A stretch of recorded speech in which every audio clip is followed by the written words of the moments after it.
Yeah, hello everybody. My name is Jens Lemanski. I'm the chairman for today.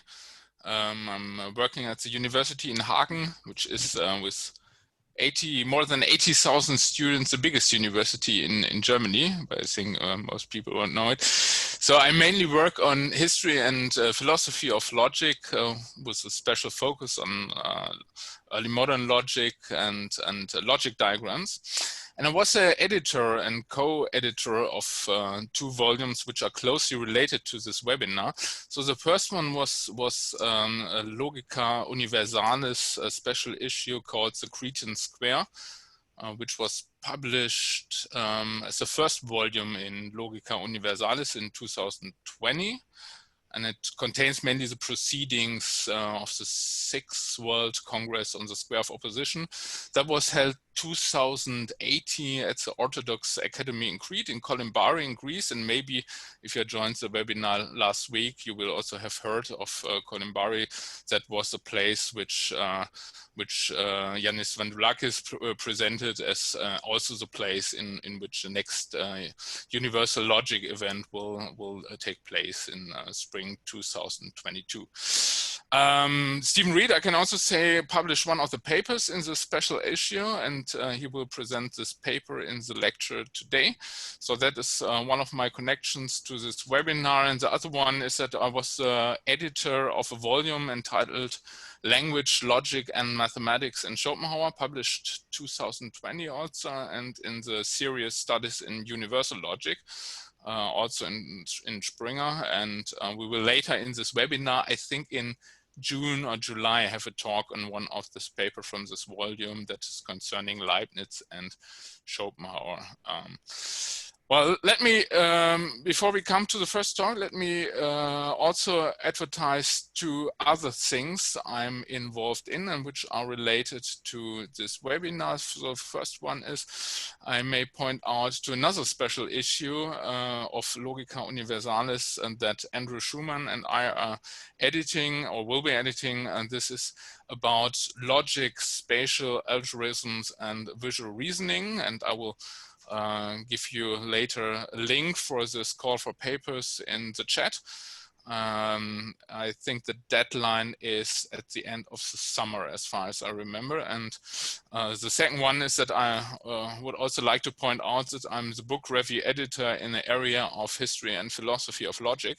And I'm always happy to receive reviews from this topic. So if you read a book that fits to this topics, so history or philosophy of logic, and you would like to write or publish a review, just send me an email. But also if you have published a book that deserves a review in this area, so I would also be glad to try to find a reviewer together with you, which could fit for your work. So, well, I think I've now talked enough about myself. Let me come to our first speaker, which is Jean-Yves Béziau. He's very well known. He also had held a talk last week, and he's a professor at of the Brazilian Research Council at the University and at the University of Brazil in Rio de Janeiro. And the current president of the Brazilian Academy of Philosophy. He works in the field of logic, in particular, you all should know, in per-consistent logic, square of opposition, and universal logic, of course. And he's editor-in-chief of the journal Logica Universalis, to which the web seminar here belongs to, and also of the South American Journal of Logic, as well as to the Springer book series Studies in Universal Logic. He launched a lot of major international series of events. The first one is, I also mentioned that is Unilog, the World Congress and School on Universal Logic. That is the one which will be next year in Kolimbari. We heard that from Yanis last week. And the other one is the Square Conference, which will maybe take place, I think this year, at the University of Leuven, and the third one is the World Congress on Logic and Religion, where I'm also involved.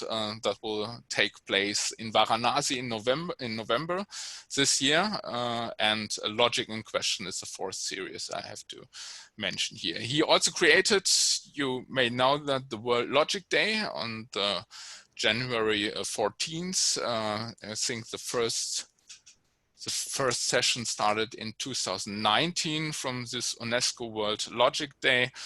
Well, and he will now present one of the series which I mentioned before. So I give you the word, Jean-Yves. Thanks for your talk. Thank you very much, Jens. So let me speak about the square proposition, which is a topic for some reasons, if I can say, some accidental reason, if we can use this word. It's a joke. It's a joke, accidental, because Aristotle is famous because he made this difference between essence and accident. Something which is essential.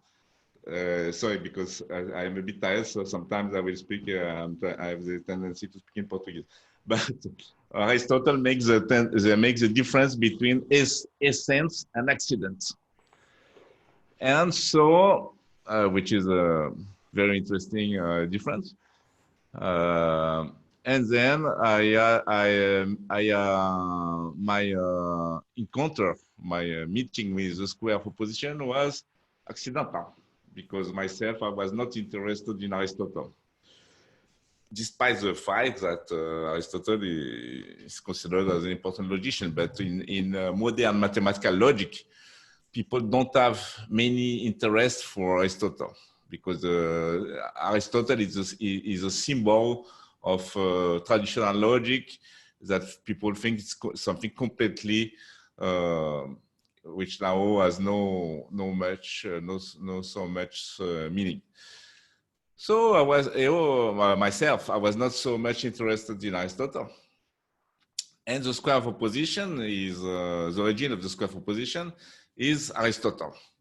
So you can ask me, but how? So if you didn't have interest, I had a preference for Plato.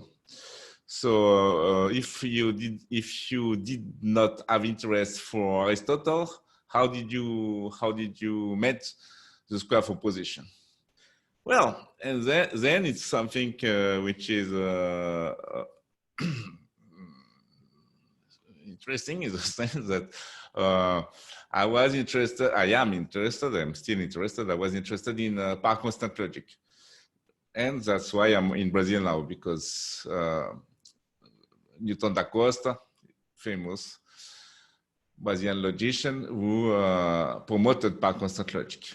And the idea of, I was very much interested in par constant logic because the idea of par constant logic is to reject the principle of contradiction, which was considered as the most important principle of thinking of reality by Aristotle himself.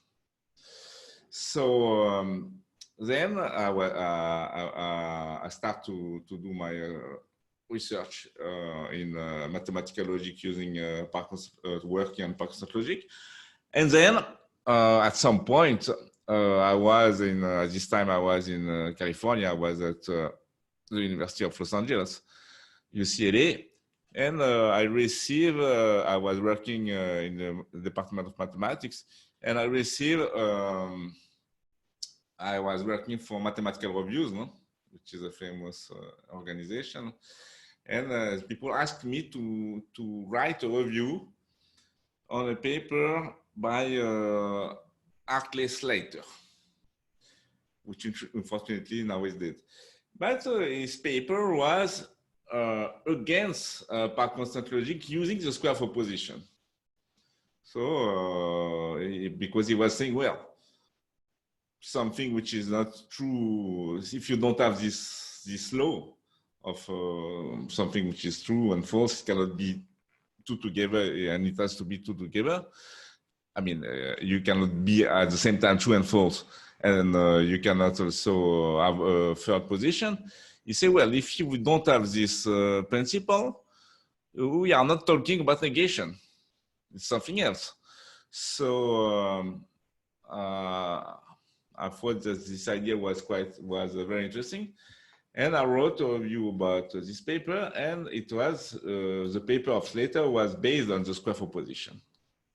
That's how I start to have interest in the square proposition, to have a better understanding of negation.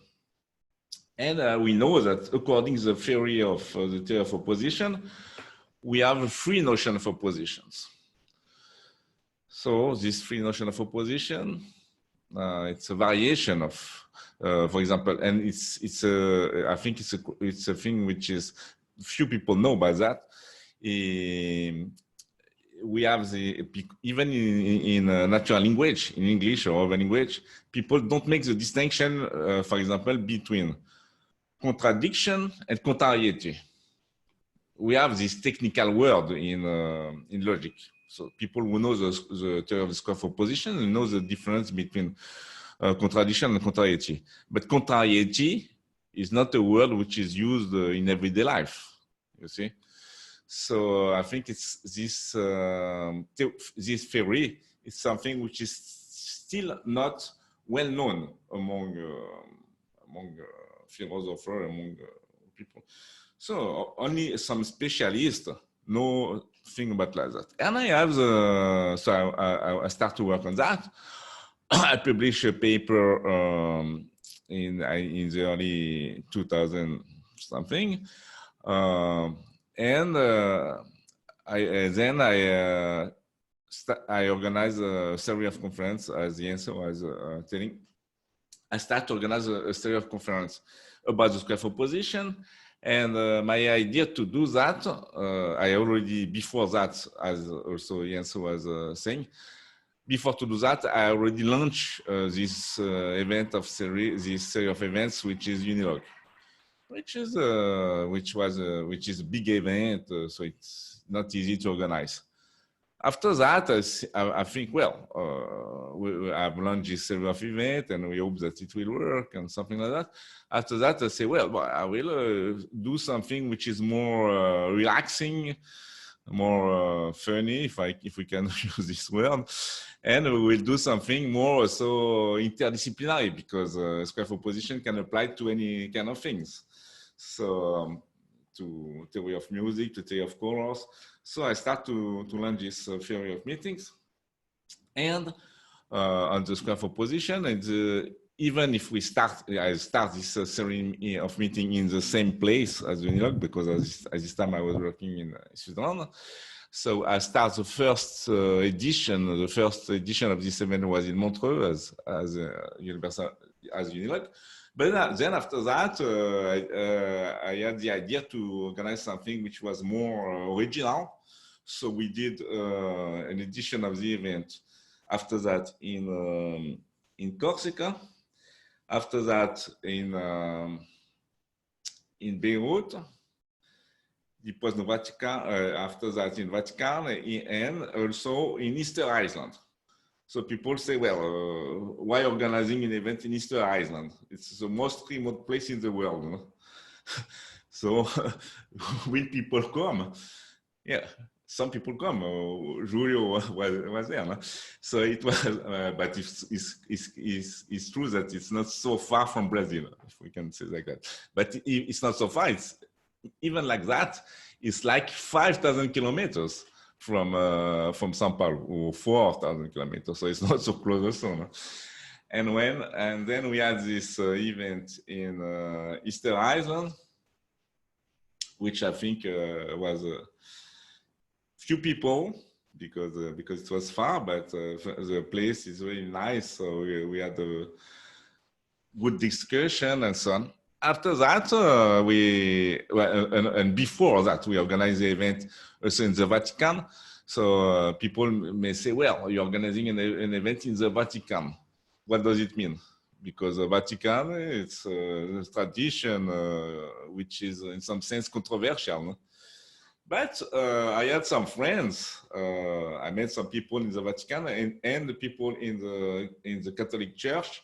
They like the square of opposition because it's related with the theology of the Christianism, especially because of the Trinity. Maybe we can talk more about that. But then Vatican, it was very nice. And also the event, and why organizing an event, I'm looking at the watch, why organizing an event also in Beirut, also in Lebanon. Maybe people think it was completely crazy, but you know, because Lebanon is a country where there's a lot of political problem. So, but I had some friends. I don't know if it's David Mackinson is here.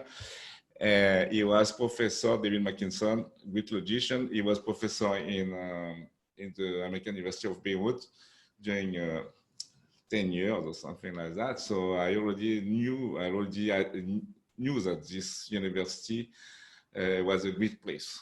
It's a very beautiful location, and it's a very top university. It's one of the best. It's one of the best universities in the world. So I say, well, why not organizing in a congress in Beirut? It was not easy. People were afraid to come at this time. So I think I will end here, and now let's hear to the main talk. All right, thanks a lot. Let me ask, are there any questions?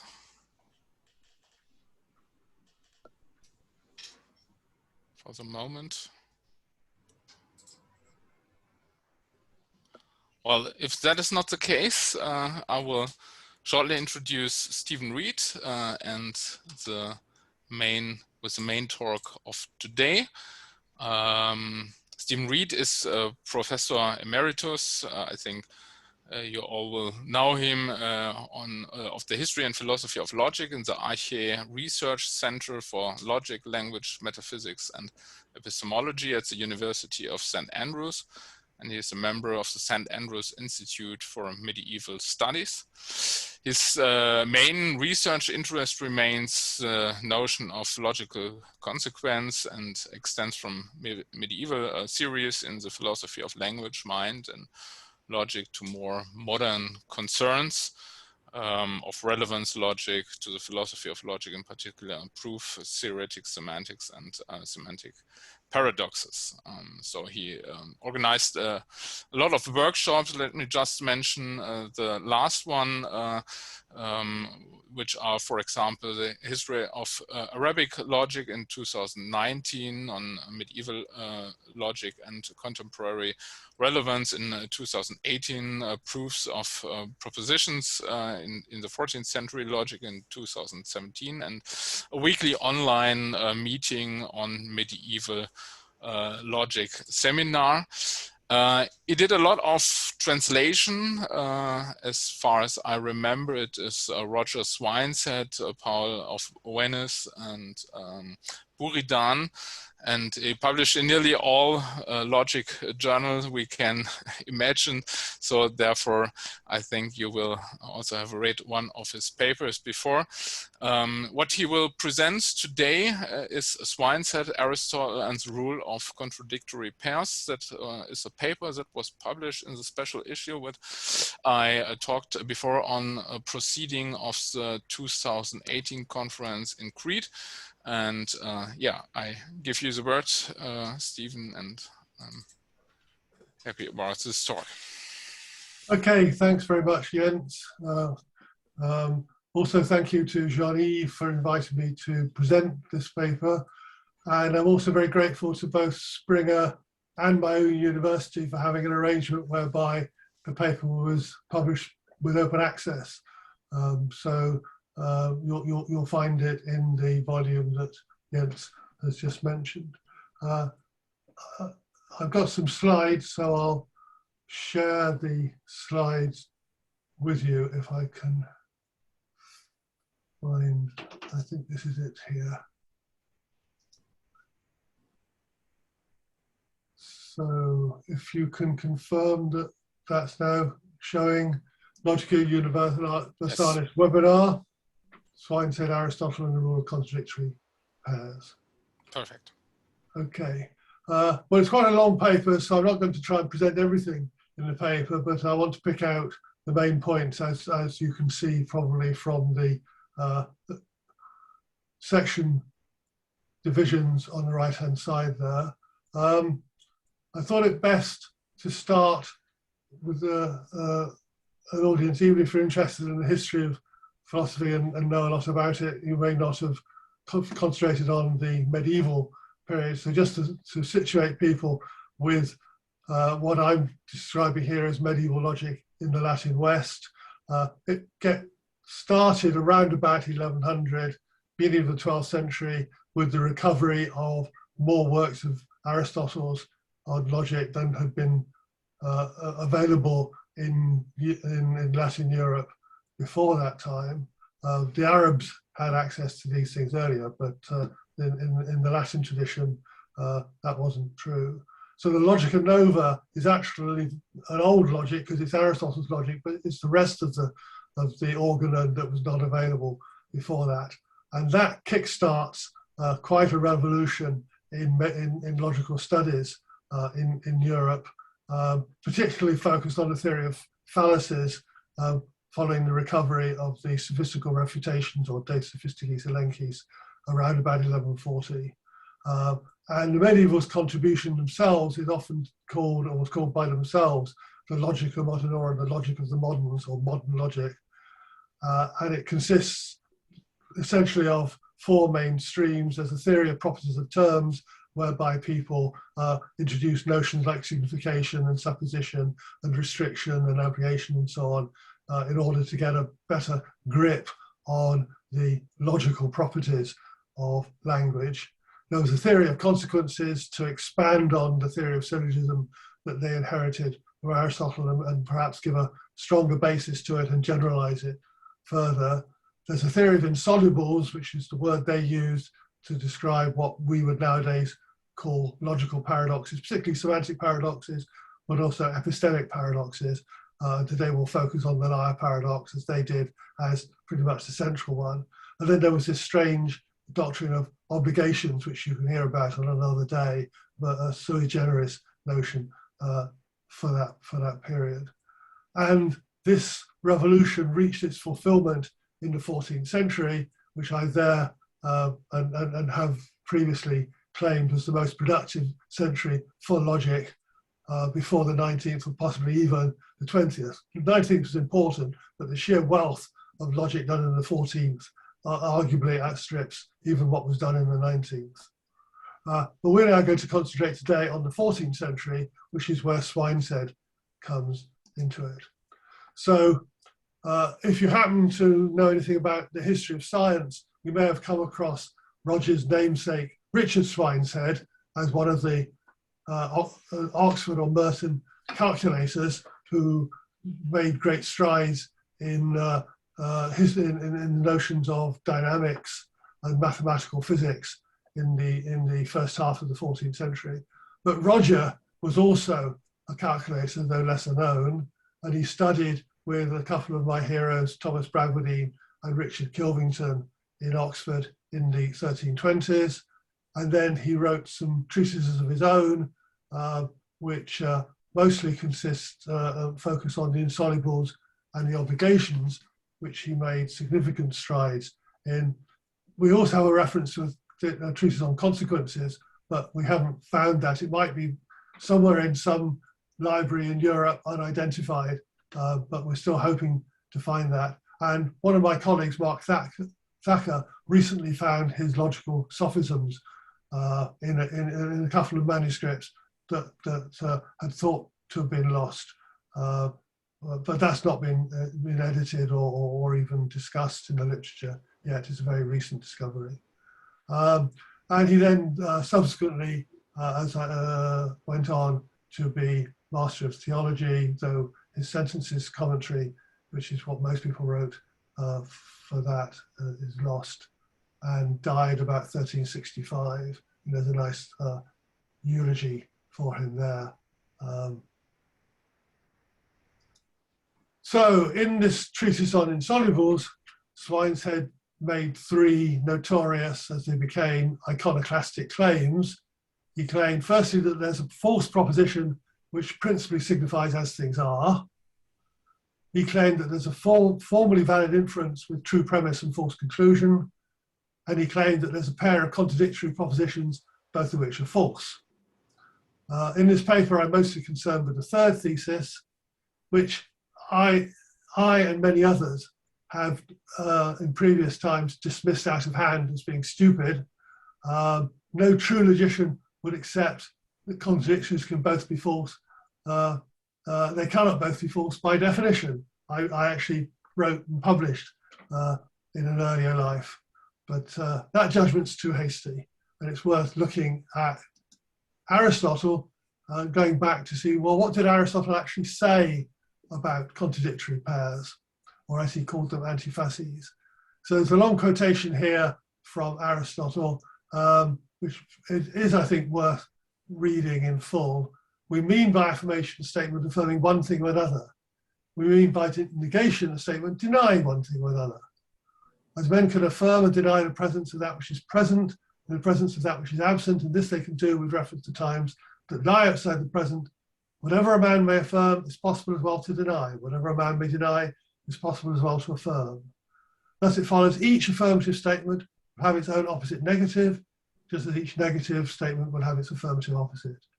Every such pair of propositions we therefore shall call contradictories, always assuming the predicates and subjects are really the same and the terms used without ambiguity. These and some other provisos are needed in view of the puzzles propounded by unfortunate sophists. Well, nowadays, contradictories are often defined as two propositions that can't both be true and can't both be false. But that's not how we've just seen Aristotle defines them. For him, a pair of contradictories is one where one affirms of something what the other denies of it. And those definitions aren't necessarily equivalent. What I did in the paper was to call Aristotle's definition in terms of affirmation and denial, what we might say a syntactic definition, and the modern one in terms of truth and falsehood is a semantic definition. And Aristotle's syntactic definition guarantees that every statement has a contradictory and says precisely what it is, whereas the semantic definition doesn't do that. When I was pursuing Swyneshed background, I was reminded of a book that Whitaker published in the 1990s, in which he set out to correct what he thought was a deep misunderstanding by commentators in recent times of the notion of contradictories in Aristotle. Actually, when I say recent, I shouldn't say, he was challenging recent times. As we'll see, the misinterpretation, if that's what it is, goes back a long way, at least 1500 years, if not longer. And what Whitaker claims is that having introduced the notion of contradictories in chapter 6 of De Interpretatione, Aristotle set out in the next 3 chapters to show that the two definitions are not equivalent. And what Whitaker dubs the rule of contradictory pairs, that in each contradictory pair, one member is true and the other false, is precisely what Aristotle is giving counterexamples to in chapters 7, 8, and 9. So in chapter 7, he says Aristotle gives examples of contradictory pairs, each of which is true. In chapter 8, pairs each of which is false. And in the 9th chapter, the famous sea battle chapter, pairs each of which is true or false, but not determinately true or false, which is a famous interpretation, of course, of what Aristotle is doing in that 9th chapter. For clarity, I thought it helpful to spell out for here and more widely, actually, 5 theses which are often in play in these sorts of discussions. In the present context, of course, the rule of contradictory pairs is the prime one. In a contradictory pair, one member is true and the other is false. There's also bivalence, every proposition is either true or false. Excludes a middle, which is not the same, although it may be equivalent to bivalence. Everything either holds or doesn't hold of any one thing at any one time. Contravalence, which is often not discussed explicitly. No proposition is both true and false. And non-contradiction, which may or may not be equivalent to contravalence. Nothing both holds and doesn't hold of any one thing at any one time.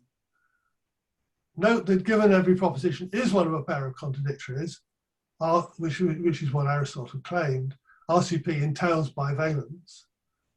But both RCP and bivalence have a cancelable, what is in the trade called a Gricean implicature, and not both, right? One member is true and the other is false, and not both. Every proposition is either true or false, and not both. But you can cancel that and endorse bivalence while at the same time thinking that perhaps some propositions are both, or some propositions are both. Okay, so as I've said, bivalence and excluded middle may or may not be equivalent. You could argue they are equivalent by what Aristotle says in the Metaphysics about what it is to say that what is, and so on. Note that RCP is about pairs of propositions, bivalence and contravalence are about individual propositions, and non-contradiction and excluded middle are about things. So there are distinctions that philosophers ought to be very attuned to between these different principles. So Whitaker published that book on De Interpretatione in the 1990s, and then about 10 years ago, Russell Jones weighed in endorsing what Whitaker has said, but disagreeing with him in detail. Sorry, let's just turn back. He rejects Whitaker's claim that Aristotle shows that both members of a pair can be true, and whether Aristotle is really denying contravalence, which he certainly, we know he asserts in the Metaphysics. Rather, Whitaker says the focus in De Interpretatione is on indeterminate propositions. If anyone remembers this, they remember that Aristotle's example is man is pale and man is not pale. One's affirmative, the other one is the corresponding negative, one of which affirms, the other of which denies. So they would seem to fit the model of being a contradictory pair for Aristotle. But Aristotle is saying that man is pale is true because some men are pale, and man is not pale is also true because some men are not pale. So the contradictory pair is such that each member of the pair is in fact true. That's the example that Aristotle seems to give. I should, in fact, I suppose, just flag up here, as will come clear in a few slides' time, that my interest here is in seeing what Aristotle may or may not have been saying, and other people may or may not have thought him to say. I think the examples Aristotle gives are pretty dodgy and open to a lot of interpretation. But the issue about what he's actually doing in these chapters is, I think, the most interesting thing, what he's actually attempting to show, the non-equivalence of these two accounts of contradiction. So Whitaker claims that somehow the claim about man is pale and man is not pale is not a violation of the principle of non-contradiction, because it's not to say of man that the same thing holds and doesn't hold with the same thing in the same effect at the same time, but only that part of the universal might be pale, those men who are pale, and part of the universal is not pale because of those men are not pale. Now, Jones, I think, rightly dismisses that as a fudge, because then it doesn't fit the model of contradictories. We're not affirming the same thing of the same. And that's why Jones thinks that that can't be the right interpretation of what Aristotle is doing there. On the other hand, Jones's interpretation is to say that, as many of us will recall, besides universal and particular and singular statements, Aristotle also talks about indeterminate statements. Now, many people have thought that indeterminate statements are a fourth class of statement. Jones's idea is no, indeterminate statements are statements that are indeterminately universal or particular. They can be taken either way. I've given an example there. A man is a rational animal is normally interpreted as a universal statement. A man is coming to fix the boiler is normally interpreted as a particular statement. So they're indeterminate statements, but context tells you whether they're meant to be taken universally or particularly. It's not a fourth class of statement besides the other three. So Jones's idea now is that man is pale can be taken as a universal statement or as a particular statement, and taken in the one way it's true, in the other way it's false. And that gives us the contradictory pairs both being true that Aristotle's talking about. I think that's problematic as well. I'm not very keen myself on Whitaker's interpretation either of what Aristotle is doing. I think it strains incredulity to claim that that's now in any way a pair of contradictories any more than Whitaker's was. Nonetheless, I think the interesting thing is that Aristotle concludes chapter 7 by saying, to sum up the foregoing statements, we showed that a single negation is opposed to a single affirmation in a manner we call contradictory. We moreover have proved of two opposites that it's not the case always that one must be true and one false. And that's what Whitaker and Jones latch onto to say that this is Aristotle's aim in this chapter, is to give counterexamples to rule of contradictory pairs. Jones also questions Whitaker's interpretation of Aristotle's reasoning in chapter 9. We could go into that in discussion perhaps, but I think the message I want to take away now so as to turn back to Swyneshed is that at the end of chapter 8, Aristotle sums up by saying, and accordingly not even here is one necessarily true and one false of two statements opposed contradictorily. And then starts chapter 9, in regard to things present and past, as those contradictory posed again, one must again be true and one false, when they have a universal subject and are in themselves universal. This need not, however, be so in the case of two such propositions as have universals for subjects, but not in themselves universals. And then he comes to chapter 9, when, however, we come to propositions whose subjects are singular terms, while their predicates refer to the future and not to the present or past, then we find the case is quite changed, and it goes on again to give these counterexamples to the rule of contradictory pairs. And that sums up at the end of chapter 9. There's evidently no necessity that one should be true, the other false, in the case of affirmations and denials. Okay, so that's by way of the background in Aristotle. I think it's interesting then that when we come to Swyneshed, at the end of his treatise on the Insolubles, he may be paying lip service here, but he does actually say, if in these remarks what's perfect or consonant with truth was found, it was gathered from the sayings of Aristotle and other revered masters. If what was imperfect or dissonant with the truth is found, its sufficiency should be impugned only to me. So be it. Well, of course, his solution to Insolubles is not Aristotle's, it's entirely original. I would say entirely original to Swyneshed in 1330.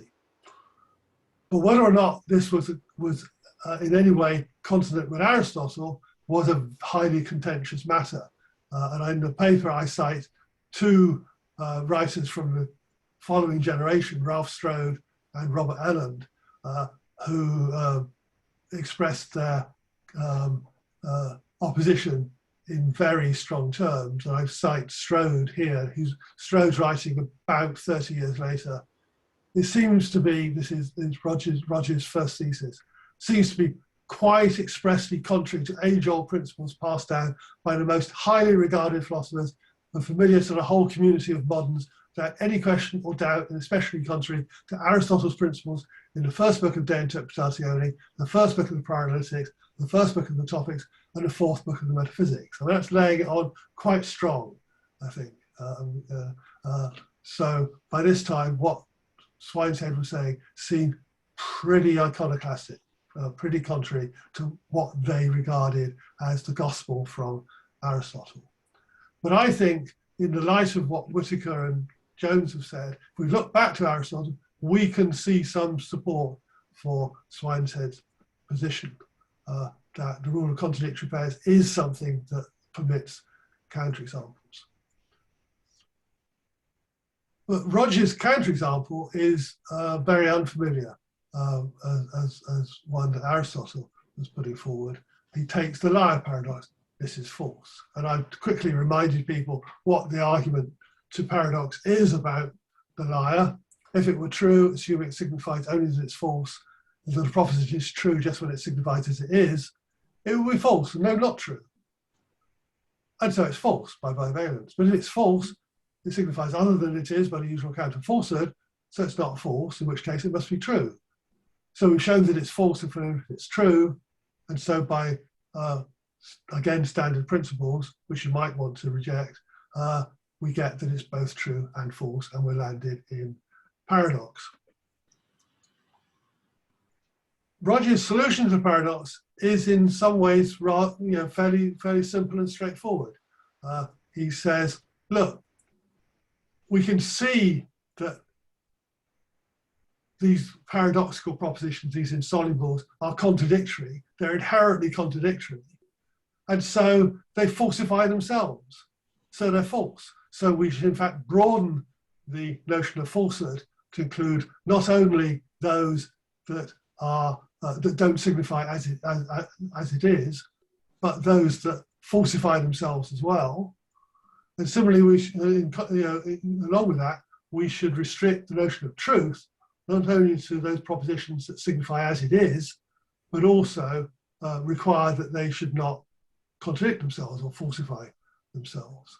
And so he claims that here's a false proposition, this is false, which signifies as it is, because it is false. How does it falsify itself? By the simple fact that from what it signifies, namely that it's false, it directly follows that it is false. And in the paper, I quote at some length the passages from Roger's treatise where he lays this theory out in detail.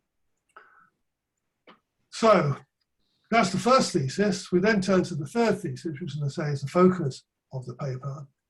And the idea is that this is false signifies that it itself is false. How would you contradict that? Well, you would take another proposition which says that is not false, referring to this is false. And so we have a contradictory pair, this is false, and that is not false. But of course, we've agreed that this is false, what it refers to, because it falsifies itself. And so that is not false is also false, because it falsely says that this is false is false. Sorry, it falsely says that this is false is not false. And so we have a contradictory pair, both of which are false. Two contradictories are at the same time false. It's crucial in the way Roger's solution develops that he in no way wants to claim that any pairs of contradictories are both true. We'll come to that later on at the end of the paper. But the idea is that we have a false proposition signifying as it is or as things are, and we have a pair of contradictories, one of which affirms, the other denies of the same thing of the same, right? This is false, referring to itself, and that is not false, referring to this is false.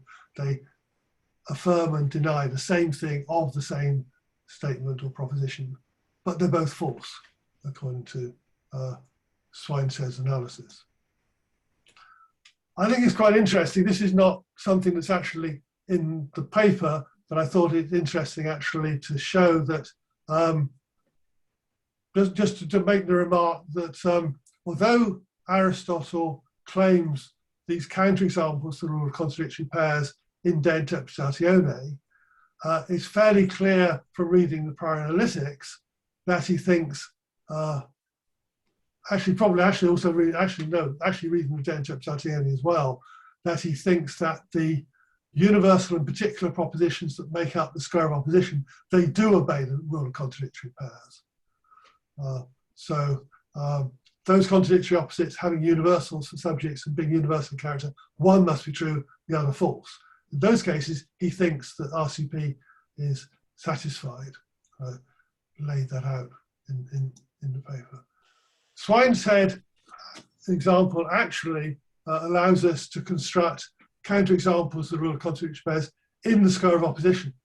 And so I've taken, when I say a medieval example, I mean an example in the spirit of the medieval. So maybe actually, for all I know, one of them actually did make up, which was, we suppose that God has annihilated all particular affirmative propositions, apart from just one, some particular affirmative is false.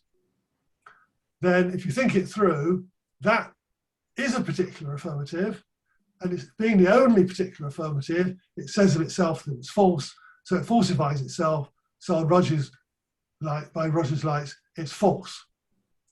But now look at its contradictory opposite. No particular affirmative is false. That's also false, because there is a false particular affirmative, namely, some particular affirmative is false. So they're both false.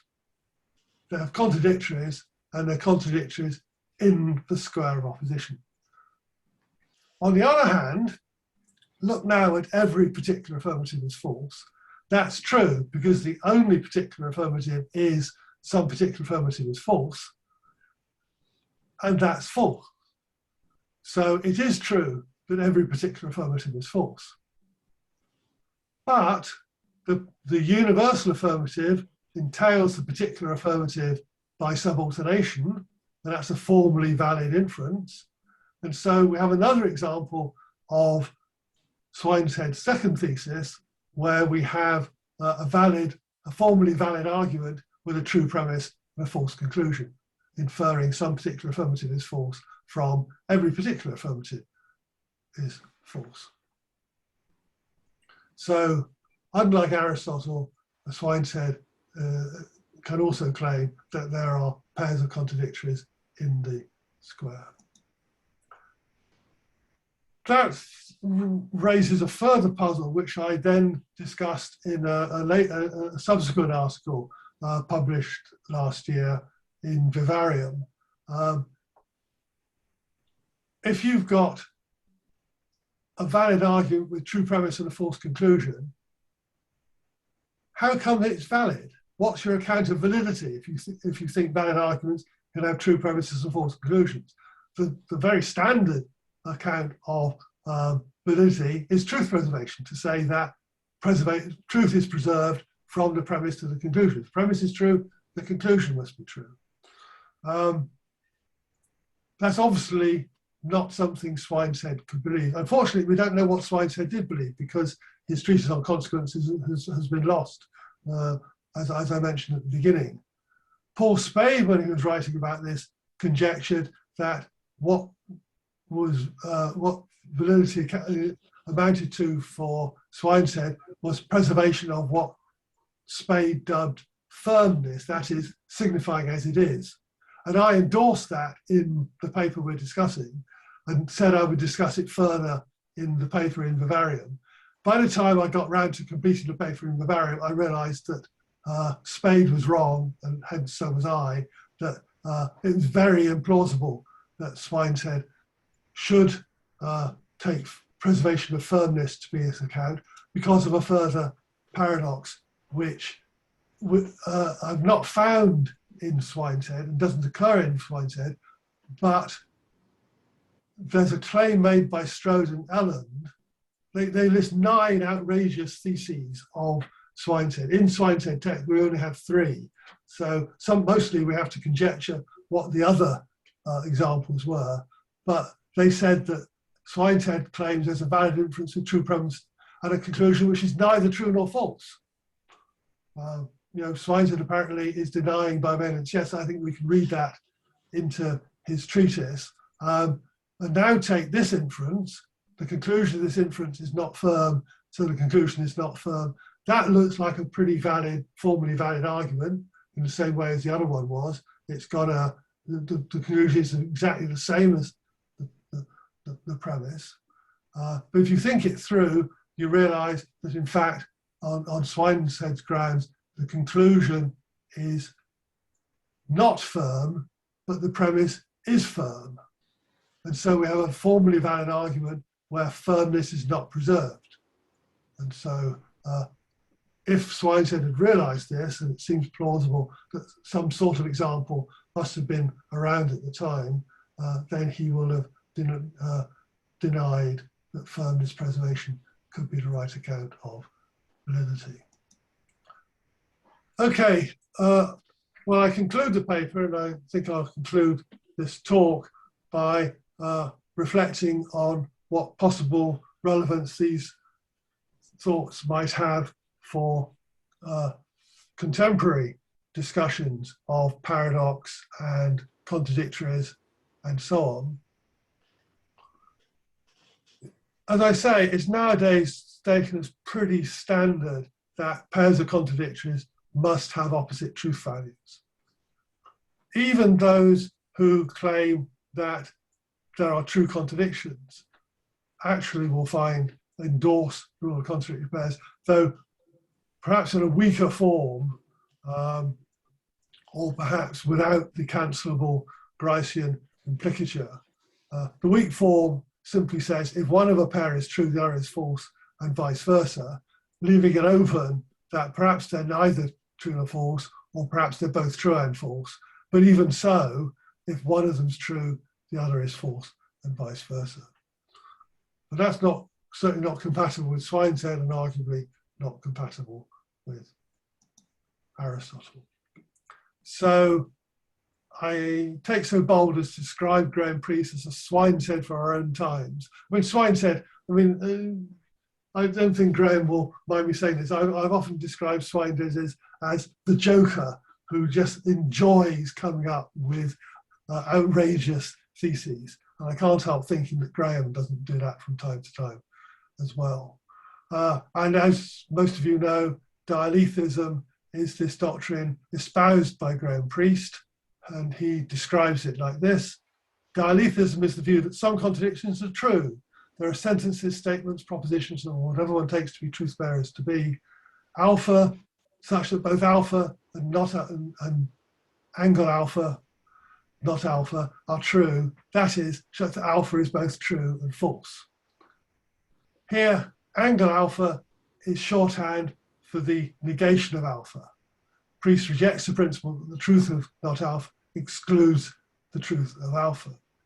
But I think you have to be quite careful identifying what actually is intended by angle alpha here. Priest describes Aristotle's account of negation as being encapsulated in the square of opposition. But that, as we've seen, is slightly misleading because he thinks RCP applies in the square of opposition, but arguably rejects it for other sorts of propositions, maybe for indeterminate propositions or whatever.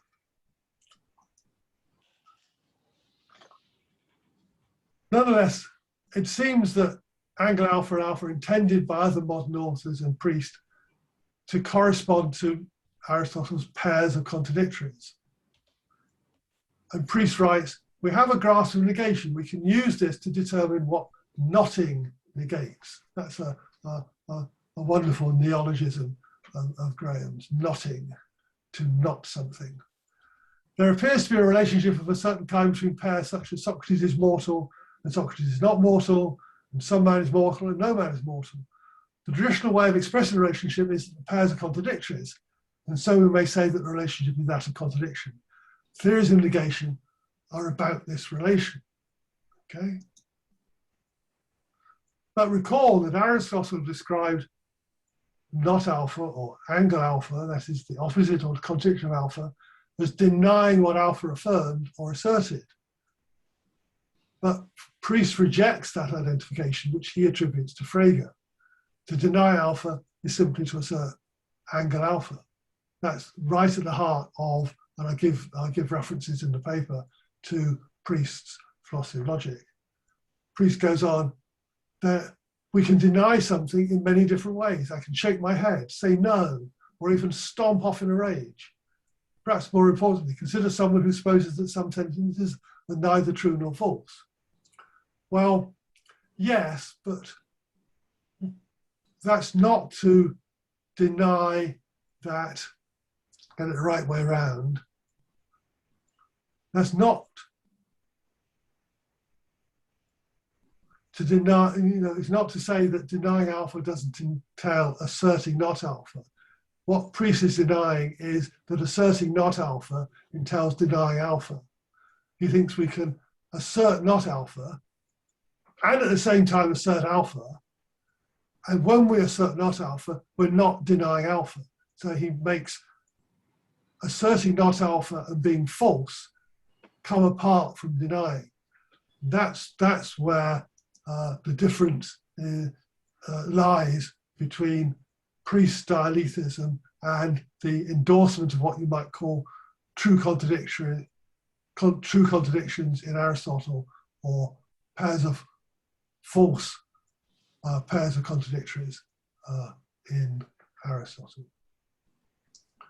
So there, finally, I spell out the idea that Priest is endorsing RCP in full, cancelling the implicature of contravalence, which one might be tempted to read into it, endorsing bivalence, which follows from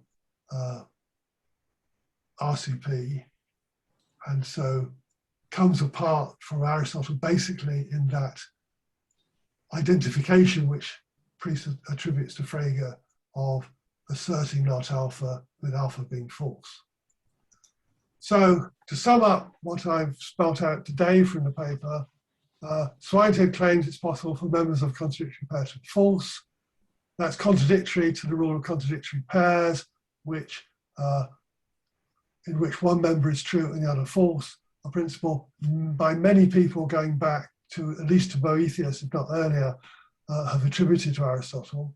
But Whitaker and Jones claimed that Aristotle rejects that principle. If you read chapters 6 to 9 of De Interpretatione through as a whole, which is not maybe so often done, you realize what's actually the dialectic that Aristotle has in those. Interesting, I didn't mention in the talk, interestingly, Swyneshed actually likens the case of future contingents as an example where RCP fails in defense of his denial of it with the liar paradox. So this is false because it falsifies itself. That's not false is also false because it wrongly denies that this is false is false. The Swyneshed type examples even found in the square of opposition. And whatever may be wrong with Swyneshedd's position, or for that matter with Aristotle, it's arguably not contrary to Aristotle's teaching, as Whitaker and Jones, if Whitaker and Jones were right in their analysis. So thank you very much. I look forward to your questions. Yeah, thanks a lot, Stephen, for this very inspiring talk. I see there are already some questions. Fabienne is typing in the moment, so if you like, you can also use the microphone, or other way I will read the question for everyone. And if there are some other questions, please at best take your hand symbols, and then we try to answer them one by one. Let me first start then. I don't see any hand raises yet in the moment. So let me start with the first two questions of Fabienne. Do you take Swineshed's firmness to be an ancestor of modern designatedness, Suchok's logical value? That is the first question coming from Fabienne Chang. Right. Thank you very much, Fabienne. That's an interesting question. I'd have to think it through, and I think I'd want to press in discussion to spell out how you see that working.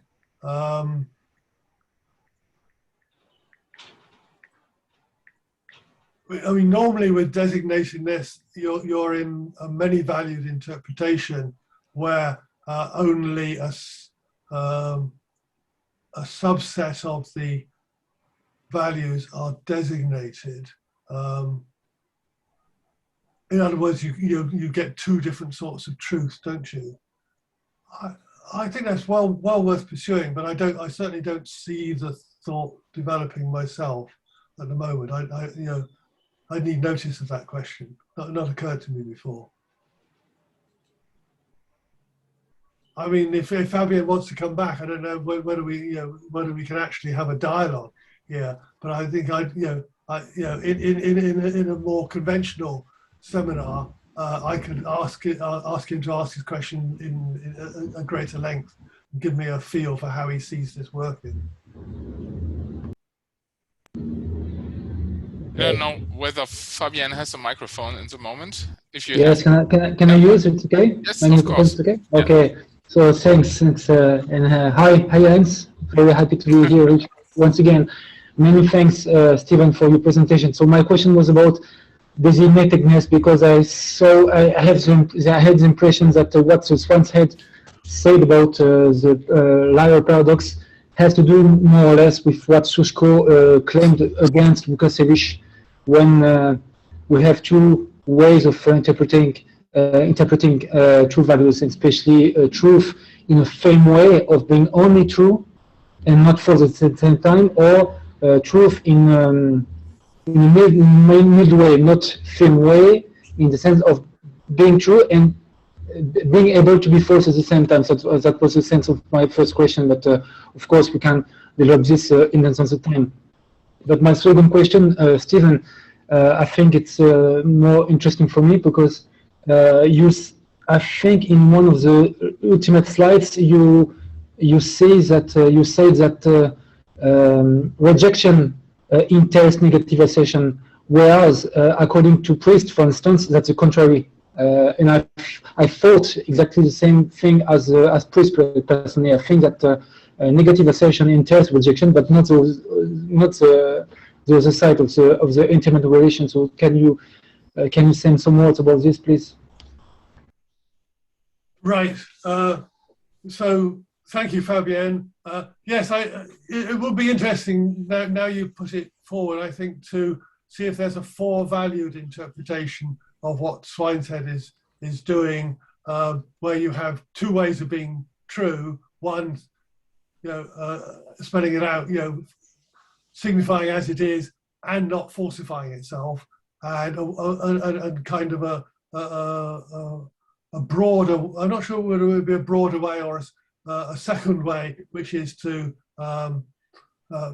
be true only in priesthood. But then you'd have to have you'd have to split false at the same time into two, so you'd have to have four values, I think, to get this through. And perhaps it's what's worrying me there is now that we've got a broader and narrower way of being true, but have we got a second value, which is being true but not really true, right? That the one would need to pursue that and see if that actually works. But what a good idea to think about. You think that I got it back to front on Priest. You think that Priest wants to say that we can deny A without asserting not A. Exactly. Again, that's certainly not what I say in the paper, and it's one of those things which I go through. I mean, all this stuff about negation and entailment is grist to the mill for the logician, but I'm not the only one. I've seen it in practice, who finds these things real brain teasers, and you find yourself saying the opposite of what you meant to say.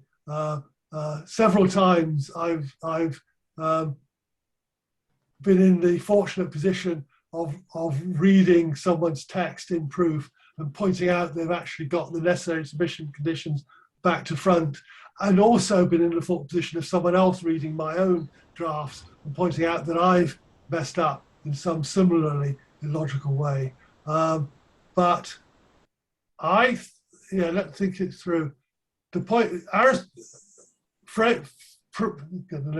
priest is identifying asserting not A with being false, right?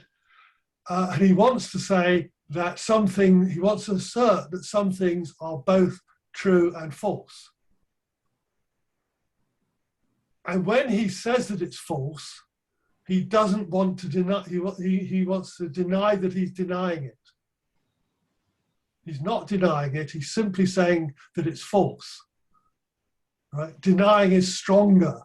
Denying is the thing that really matches, is really the opposite of being, asserting it's true. Asserting it's false is something weaker.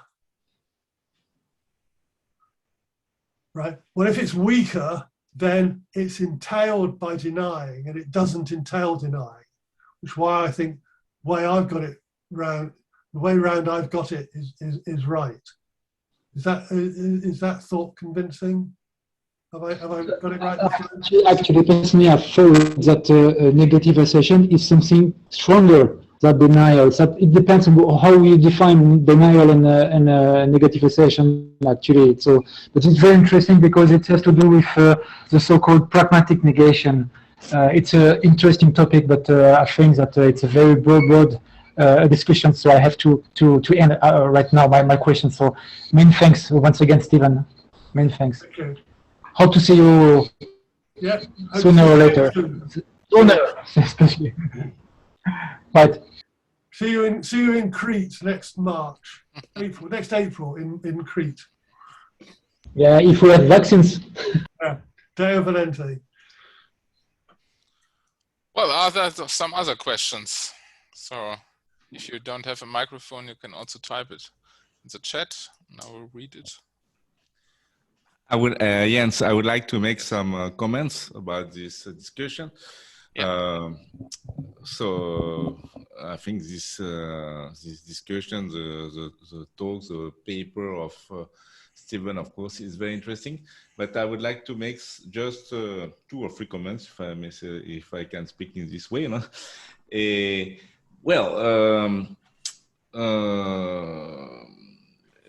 If we think about the interpretation of Aristotle, which is not something easy,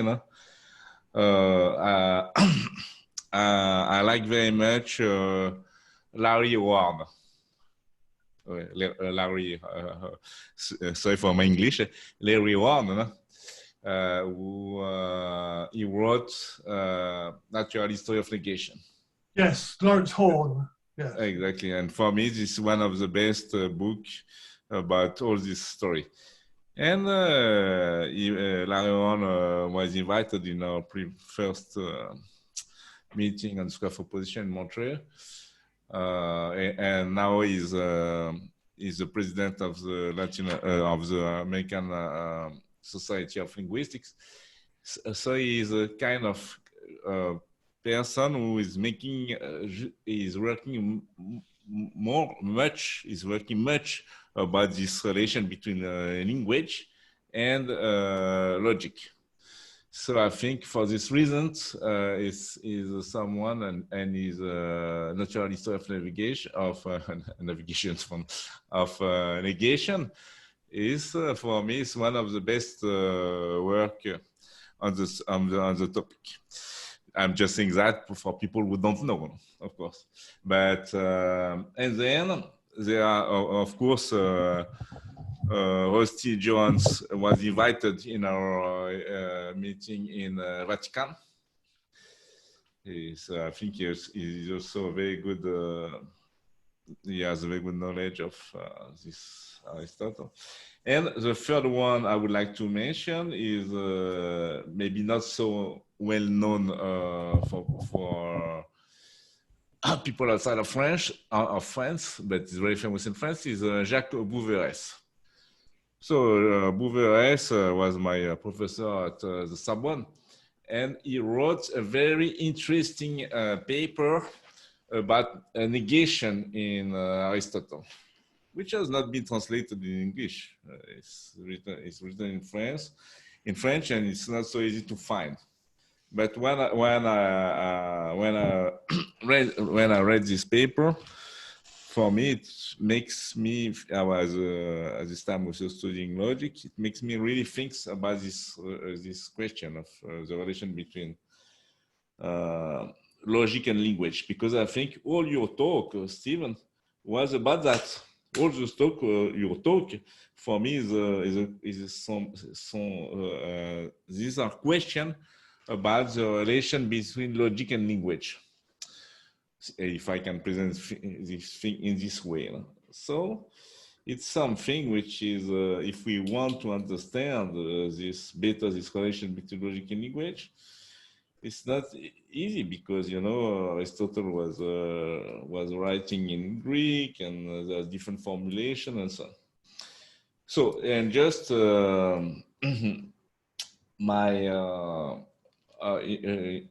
I was saying at the beginning of the presentation, I am more like a Platonist than Aristotelian, and mathematician also.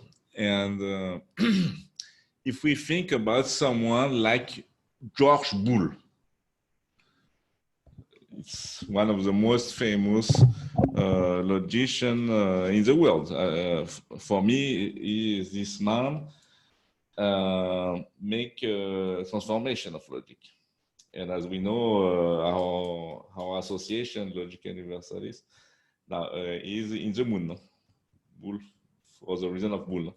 So if we think about Boole, for example, I can ask you the question, but I wrote a paper about that. So Boole, he said that the principle of contradiction is a consequence of P is equal to P and P. And he has a proof about that in the law, in this famous book. P is equal to P and P. And for him, this was the most important logical truth or logical law, and so on. How we can understand that? And then he makes the proof, he presents a proof that the principle of contradiction, you can deduce this from P n is equal to P and P. Well, so I'm just making these remarks for people to think more about the situation, because if someone like Boole, George Boole, change the world of rationality, of logic, we have to think, I think we have more to think in this direction, because it completely changed the situation of the logic in the world. That's my comment. Okay, thanks very much. I do actually refer to Lawrence Horn in the paper. It's a brilliant book, but I'm afraid, in my view, not everything he says is true. And I point out in footnote 4 in the paper that he's wrong in this particular regard about the rule of contradictory pairs. I mean, that comes back basically to the point about Whitaker and Jones. I mean, Whitaker and Jones are lone voices crying in a wilderness of a world that has been attributing a certain doctrine to Aristotle since, at least, as I said, Boethius. It's in all medievals, including Aquinas. And the classic thing that happens is that they say, well, he didn't mean quite what he said.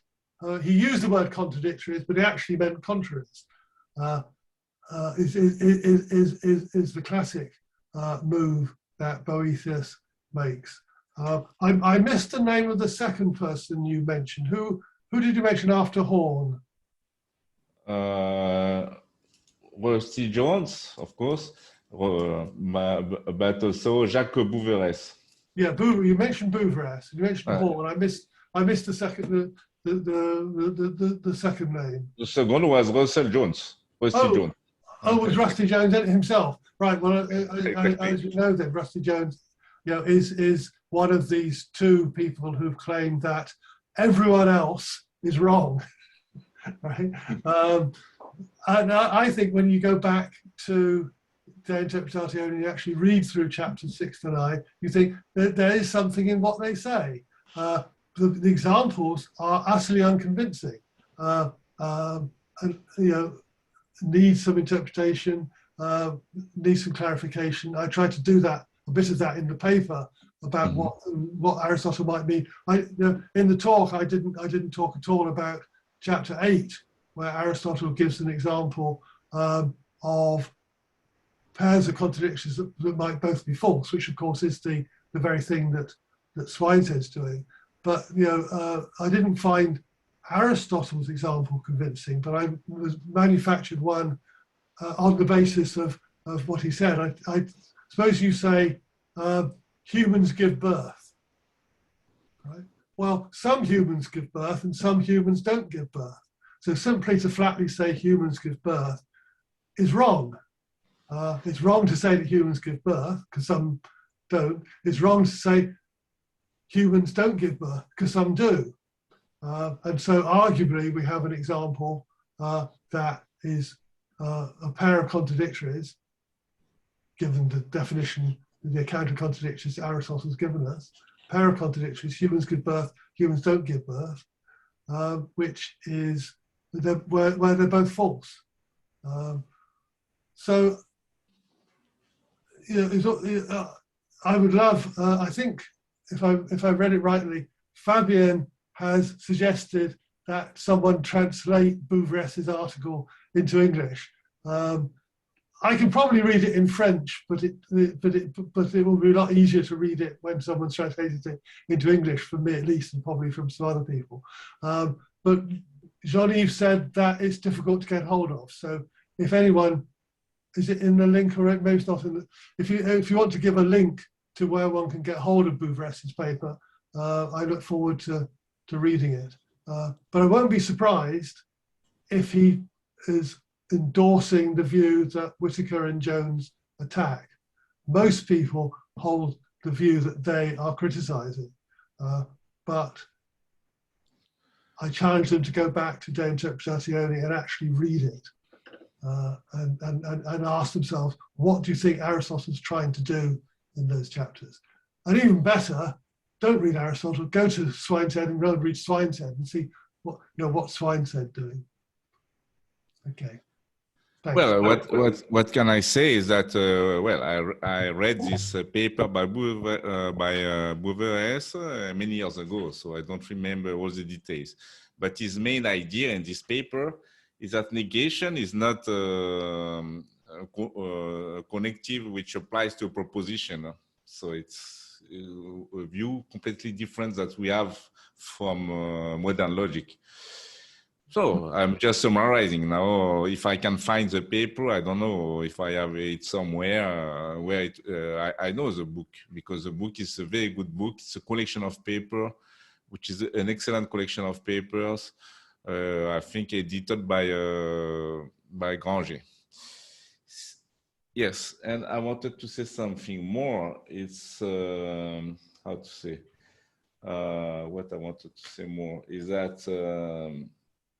Yeah, we have this problem of translation and of understanding the language. I think that's not easy, and you know that Ludwig Wittgenstein he liked to say that he never had read Aristotle.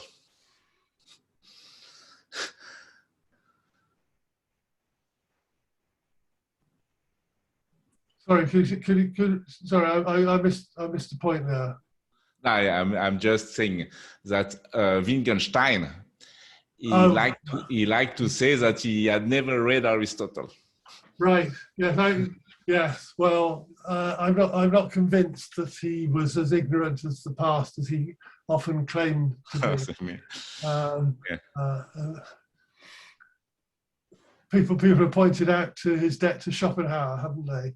And I'm sure he never admitted to that when he was in Cambridge. But he lived two lives. He lived an Austrian life and a Cambridge life, and kept them pretty distinct, I think. And what about one more question? If people want to ask questions, I don't want to speak alone. I don't want to be the only speaker. But and what do you think about Apuleius? By the way, I would like to, I organize a translation of the work of Apuleius in Portuguese, because the work of Apuleius is not so well known. No? But he is the first, really, I think, because my friend also from Chile, Manuel Correa, is a specialist of all this history about the square of opposition. I don't remember, you were with us in Easter now? I don't think so, no? No, sadly not. And Manuel Correa, he was with me, the main organizer of the event. And Manuel Correa, he knows a lot of things about all this history. So I had the opportunity to talk with him about this. But, well, so Apuleius, if you think about Apuleius, it's a very short book, maybe 15 pages, but it's very precise. And some people, like Manuel Correa, told me, well, we don't know if it's if it is his work. We don't know, but he was the first to really present the square. He's the first one we know of, Jean-Yves. But he wasn't a logician. He was a writer in the 2nd century, most famous for that racy novel about Lucius being turned into a donkey. I know. But interestingly, the way he writes that chapter, to describe the content. I mean, go and read. I'm saying to everyone else, again, once you've read your Swyneshed and read your Aristotle, go and read Apuleius. But what's he doing there? He writes a short treatise with 3 chapters, expounding the true doctrines of Plato. And in the 3rd chapter, he tells us about Plato's logic. But since Plato's own writings on logic have been lost by the 2nd century, he says, I will take Plato's writings on logic from Plato's favorite pupil, Aristotle. And what Aristotle is doing is simply telling us what Plato thought about logic. That's one way in which you're at one remove. But the other one is that the way he writes, I've seen other people say this, and I'm happy to endorse it, but he's not writing as someone who just made this up. He's writing down in a very nice, clear, well thought out form what's obviously common doctrine by that time. Unfortunately, we've just lost so much material from the ancient world that we don't know who it was who thought up the square opposition, and it's Apuleius who gives it to us. But the reason Apuleius has survived and the other hasn't is almost certainly because it's so beautifully clear in Apuleius. And we know how the first time someone thinks up an idea, it's a bit mangled and needs to, a bit unclear, and people puzzle over what did he say. What did Dummett actually mean when he wrote such and such? And then we turn to the expositor who tells us what Dummett meant in clearer language. And that's I think what we get with Apuleius. But it's good. It's a very nice treatise. Yeah, there is a theory which my friend Manuel Correa is defending, but I'm not sure it's true. He's defending the theory that both Apuleius, Boesus, there was something before them. Oh, yes. The opposition, but there is no proof of that. So, but this is Manuel. He wrote a paper about that. So we don't know. Because we can imagine a lot of different things. It is true or not, I don't know. now we are facing to reality. I mean, Boëthius was not so. Boëthius was several centuries before. Boëthius was several centuries after. Several centuries after Apuleius. Oh yes. Apuleius, he went to Athens. He studied there. He studied there. So he had this knowledge, which was not only the people who were going there had this kind of knowledge. And if he wrote this book, this small book, which is really a booklet, well, and we can ask, but why we don't have over booklets? Why we don't have over booklets? And then many centuries after that, I mean, Boëthius, which I think so it's someone which is I like very much. Boëthius wrote about he does not Boëthius. I think he went farther because he make a theory about Aristotle, a meta theory about the philosophy of Aristotle, because he explained the relation between the different the categorical propositions, characteristics, using the square of opposition. So I think Boëthius was very much, in this sense, he explained everything in a very rational way about Aristotle. That I would say, Boëthius. Apuleius is very short. Apuleius is very short. Now Boëthius make the theory about that, and this is why we have this the square of opposition, because this is the main topic today. It's the main topic today. Well, we have these two. We have three people. We have Aristotle, Apuleius, and Boëthius. That's the building of the theory. Okay, thank you. Okay, are there? Do you want to reply on that, Stephen, or? No, I think I'm happy just to leave it there. We both expanded on the point. Okay.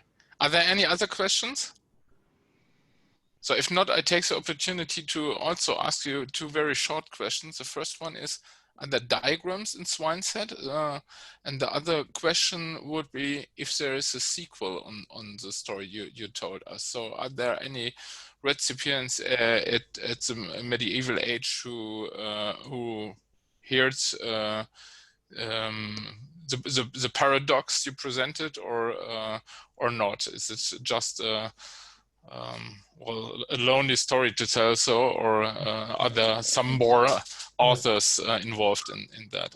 Right. Well, I'm afraid your first question gets a very, very short answer. There are no diagrams in Swyneshed. Right. And I fear that unless you stop me, your second question would get a very, very long answer.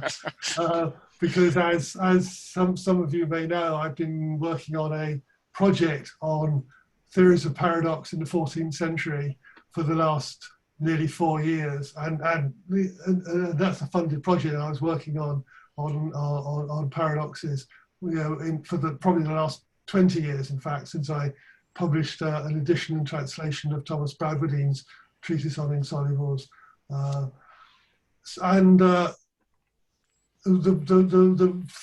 reasonably for the present context, reasonably short answer is that there's a divide in discussion of the paradoxes, which are discussed again and again and again by almost every logician in the 14th century. They have a view, almost always their own view, a different view about the paradoxes.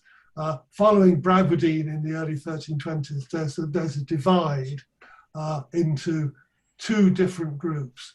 The group following Bradwardine, who consists of Heytesbury and Strode and Albert of Saxony, Gregor of Rimini, Peter of Eye, I mean lots and lots of people. That there's a hidden meaning in there. So the point about this is false is that there's a hidden extra meaning in there, and it's because of the incompatibility between the overt meaning and the hidden meaning that it turns out to be false. And then against that, there's Swyneshed, who's pretty much the only expositor of the contrary view that we know until the second half of the century, who says, no, I don't want to postulate hidden meanings. I want to take things on face value as they stand and still give a solution. And then it culminates at the end of the century with a man called Paul of Venice, and that was the focus of the first part of the project I've just been working on with Barbara Bartocci. And at press at the moment is Paul of Venice's treatise on Insolubles, written in the late 1390s. And what's remarkable and rather intriguing about Paul is that he writes about Insolubles in 4 different works, including the one that we're publishing there. But in it, we give excerpts from some other works of his. And in 2 of those works, he takes the Bradwardine type view of the hidden meanings, which had become kind of the Oxford standard. And Paul was sent from Italy to study in Paris, in Oxford, in the early 1390s, and took a lot of Oxford treatises back with him when he went back to Italy. And he writes in his short logic, I'm endorsing the Oxford view, but it's not my own view. And then in the big logic, which is the one that we've translated and edited and translated, he takes and develops Swineshed's view. And so you get this opposition between the 2 big camps coming to a head in the late 1390s in Paul of Venice. But there's a huge literature which we've only scraped the surface of, but discovered some nuggets of gold during this project that we've been working on. So thank you for the question, and I could talk about that all night, but perhaps. Yeah, thank you for the answer. Okay. And then, Stephen, I have a question. And what about the book of Lukasiewicz? What about this book of Lukasiewicz? On the principle of contradiction in Aristotle, because this book was very important for the development of logic in Poland and in the world. No? Yes, well, I've criticized Łukasiewicz on the syllogistic elsewhere. It's a long time since I looked at that book on non-contradiction of Łukasiewicz's. So I can't really answer that question, but I just repeat what I said before. I won't be surprised if an author you come up with takes a view that Whitaker and Jones are criticizing, because that's the orthodoxy. That's what you find as soon as you pick up almost any commentary on Aristotle, from Alexander of Aphrodisias through to Łukasiewicz and beyond. And one of the questions that I raised actually in the paper, and I think at the beginning of the talk as well, didn't I, was to say, well, how does RCP relate to non-contradiction in the metaphysics? He's doing one thing in the De Interpretatione. He seems to be doing something that's contradicting that in the metaphysics. But is he contradicting it? We've got to think this through by separating out those 5 principles and deciding, non-contradiction is about things. Contravalence is about propositions.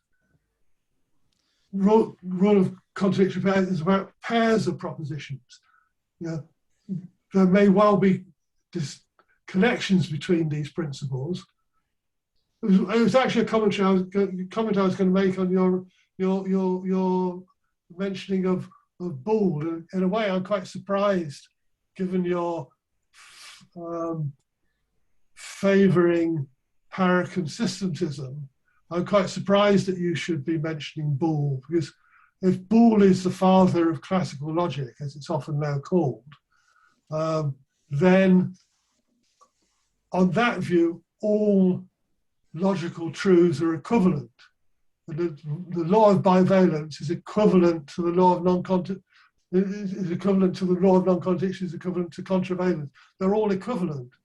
They don't make a distinction between this, but we philosophically can see a distinction between them. We want to know what principles are you invoking in order to connect one of those principles with one of the others. That's what we should be doing. We should be making these distinctions and clarifying what's right and what's wrong about them. Well, I can answer to your question, because in fact, what I would say is that Boole, when he put this principle of idempotency, I don't know exactly which word to use for that. P is equal to P and P. It's something which is about the principle of contradiction. So for me, Stephen, I can explain to you, okay, because I like very much mathematics and so on. And Boole, he was raised in this school of British mathematician, which they also changed the world of mathematics. So I think that if you put P is equal to P and P, above the principle of contradiction, in some sense, you consider that the principle of non-contradiction is not so fundamental. And then the other point is, so we don't know why how he succeeded to do that. For me, it's a mystery. I wrote a paper about that to try to analyze his proof. But the other point is also, so it's mathematical, it's something which is mathematical, we don't know. That was his idea, he succeeded to prove that. So for him, what is the most important is not the principle of contradiction. So it's not classical logic in the sense that we understand classical logic nowadays. And the other point is that about Lukasiewicz, I know the work of this book of Lukasiewicz porque, as you know, I'm in Brazil, and Newton da Costa, in his book, which is called Foundation of Logic, which I translate from Portuguese to French, so I know quite the book.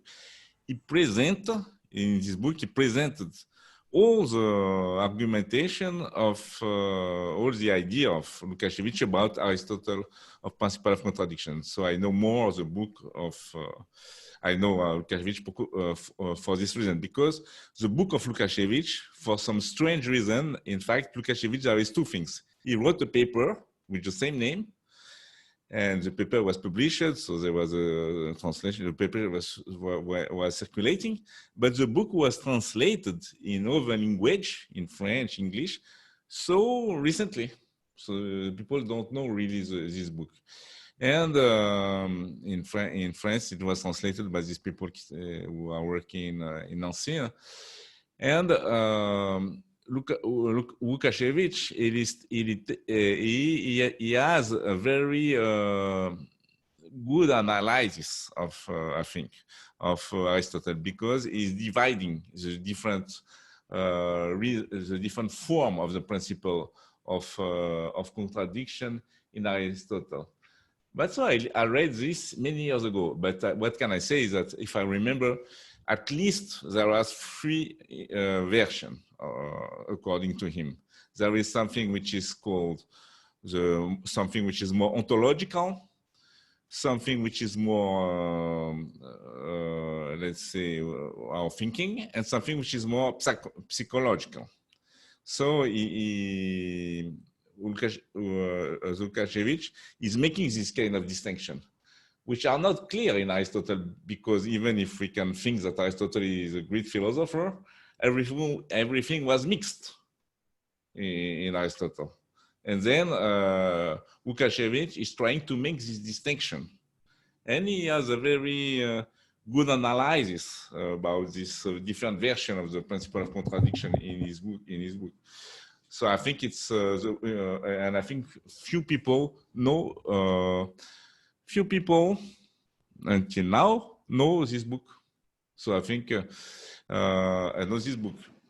So I think it's good. I'm just saying here today that it's good if people know more about this work of Lukasiewicz, which was, as Jan Lemanski says, that Lukasiewicz is the man with Lemanski, we know also, who developed the logic in Poland and then spread all the world. That's my comments. Okay. Well, there seems to be quite a discussion of this in the chat. I don't know whether you wants to bring in Jacques and Martin and perhaps Fabian again. Let's is it Martin or Martin has quoted Lukasiewicz, but unfortunately in Polish, so it would be helpful for some of us to have a translation of that. Sure. Let's, if some people or maybe we can get the gist even from the capital letters: ontological, logical, and psychological. A threefold division. I see now that Martin here has sent a message.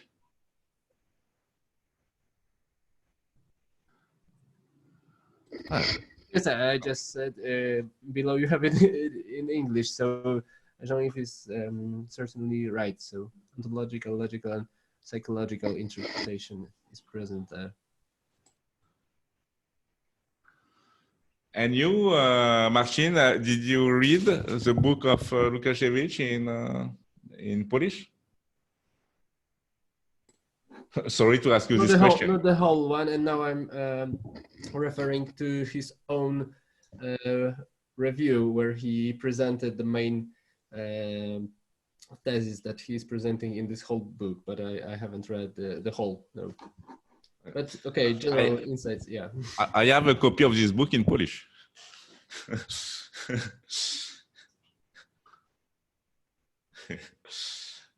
Yeah. Mm-hmm. Well, I see we have to make a new seminar on Lukasiewicz the next month. Well, if there are no more comments or questions, then I don't see anyone raising a hand or making any comments. So then thank you very much for all of you for the interesting, inspiring talk by Stephen and for the interesting discussion. And yeah, see you next week again. Maybe it's not next week. Oh, yeah, pardon. That was my fault. So then let me have a look. I'm just saying. I think you will talk next month. Next month, yeah. You will be you have to check your calendar because I think next month it's you. Well, the next I see here, and the list is May, the 12th of May, and it's Petra Murinova with a talk. Yeah, sure. Yes. Can I ask a quick question then to the chairman before you? Jean-Yves earlier on said that it had gone up to 2 a month, but the last time I saw it, it was only 1 a month and a couple of 2 a months. So can you in the chat or by circulation give us a link to the definitive list of what is presently planned for this seminar? I don't seem to have it. I think she had the link.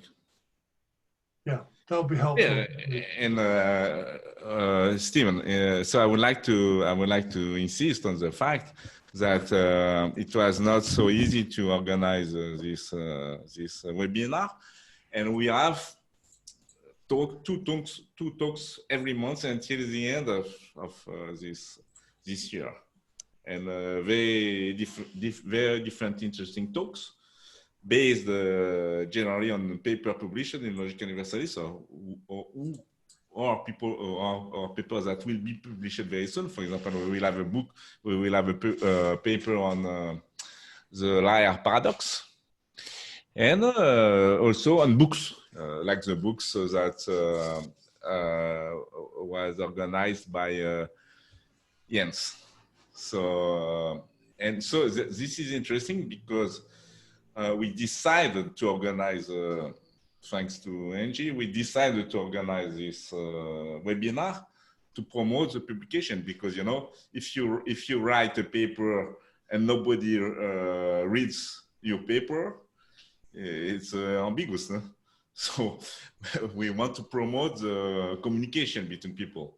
So I think this idea, for example, in your case, no, today you were talking about your paper, which was published 2 years ago or something like that. 1 year. 1 year ago, sorry. The time is going very fast. So your paper was published. So we can ask Angie, maybe she can say something about that. We are checking the situation. Who is doing a download of your paper, who is reading your paper, who is making citation of your paper. So, you know, this is the whole process of publication, which I think is important because it's communication.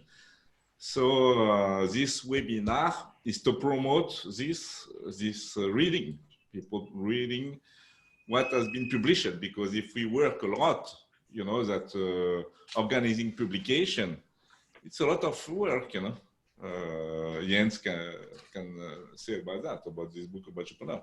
So we are doing a lot of work to publish a journal, to publish a book series, and we want that the people read this, because if we are working so much, what is the interest?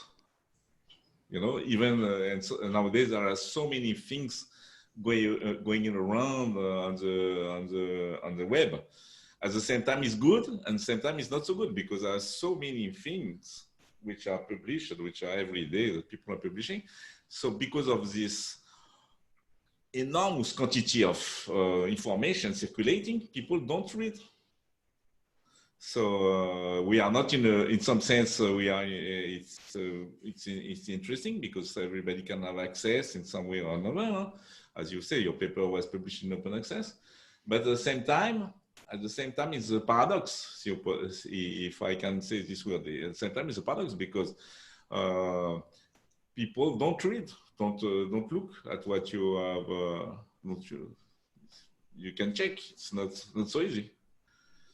So this webinar is to promote this reading of what has been published, what is being published, what is being publishing, and what has been published.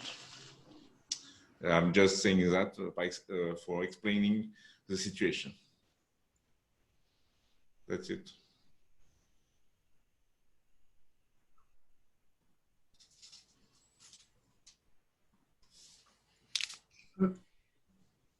All Okay, right. well, thank you everyone for your comments and your attention. Yes. That was very helpful. I've got things to think about now. Also from my side. Thank you Thanks, very much. everyone. See you next month. Yes. Bye bye. Bye now. Bye. Bye. Thank you. Bye.